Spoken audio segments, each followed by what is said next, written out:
Hello people of YouTube, it's Deepak here, and welcome to DCS World 2.7.6 and Razbam Sim's AV8B Harrier module. This is another bonus episode on the Harrier. Today we're going to take a little look at something called non-sequential routing.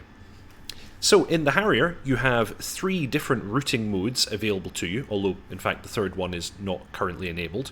You have sequential routing, which is the normal routing the aircraft has, where you travel through your waypoints loaded into the HSD from 1 to 2 to 3 to 4, etc. in a sequential fashion, and that is always enabled.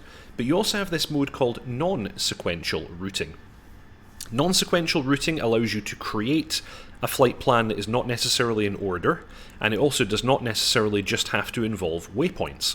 It can involve waypoints, waypoint offsets, mark points, and target points, and you can put those all together in pretty much any order you would like. There is also a mode called NSEQ, or I don't exactly know what that stands for, but it shows up on the menu as NSEQ, and apparently that's not enabled even in the real aircraft, and it uses GPS points to create a flight plan. Anyway, today we're going to focus on non-sequential routing. So how do you access routing? There's a button on the top right of your EHSD labelled Route. If you press this button, you'll see options on your ODU for sequential, which is the default.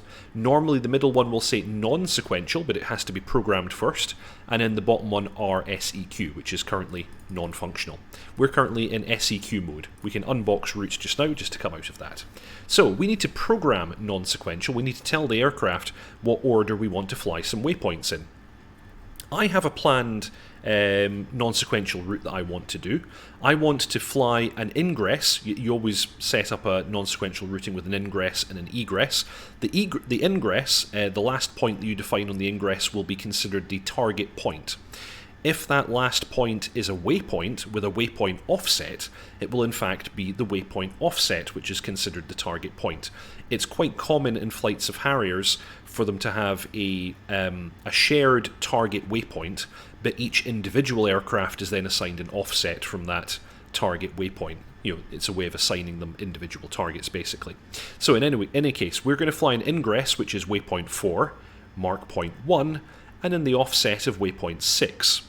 We're going to then fly an egress from that target point of mark point 2 and waypoint 7. I'm using mark points here because I used the waypoint offset functionality to create the angle from which I want to come in and come out from the target area. So, how do you program these? Well, we press Data on the EHSD, and then you'll see that we've got a bunch of settings up at the top for what we want to access. Down here we've got NSEQ. We can box that and we get a different set of options up here in the ODU. We can choose whether we want to edit the ingress, the egress, or the terminal kind of mode. Terminal I will cover in a different video.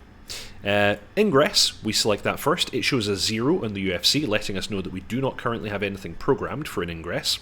We can choose program, and then we get some different options here again. We're currently in program mode because it's colonized, and we're currently programming the ingress. It shows ingress here. We can actually flip through ingress, egress, and terminal. I'm going to leave it on ingress. And then we have the type of point we want: waypoint, mark point, or target point. As I said before, I want to start with waypoint 4. So with waypoint selected, I can enter 4, press enter, and it will confirm at the top of the EHSD the current ingress, W4. I then want a mark point. I want mark point number 1, enter, and now I'm W4 flying to mark point 1. And then finally, I want a waypoint, number 6, enter, and it shows waypoint 4, mark point 1, waypoint 6. I now flip from ingress to egress, and it confirms 0, showing me I've got no egress at the current time. My egress is going to be mark point 2, enter, and then waypoint 7, enter. And each time you're entering one of these, it jumps to show that location on the HSD, and it also confirms your... it's actually only confirming the ingress on the top. I don't know if that's correct or not. We can now come out of programming mode, and actually we can just exit data mode entirely. We now have the option, if we press Route, to select non-sequential routing. So if I press NSEQ, we are now in non-sequential routing mode. So if I scale out a little bit, we will now see that we have solid pink lines showing the ingress route, and we have dotted pink lines for the egress route. I'm actually going to see if we can make this a little bit easier to see by looking at data. No, it doesn't let us see it in the data view. That's unfortunate. So yeah, while NSEQ is boxed, we are in non-sequential routing mode, and if I go up to the HUD, it's immediately selected the first point that was in my non-sequential route, in this case waypoint 4. I can press waypoint increment, and I've got mark point 1, waypoint increment, I've got waypoint 6, waypoint increment, mark point 2, waypoint increment, waypoint 7. And if I press again, it's eventually going to take me back to waypoint 4. And that's how that works, everyone. Now this also interfaces with time on target. If I was to define a time on target, it would be to the end of the ingress, which would be my target point. And if I want to deselect non-sequential routing and go back to normal routing, I can simply unbox it and it just goes back to the same route.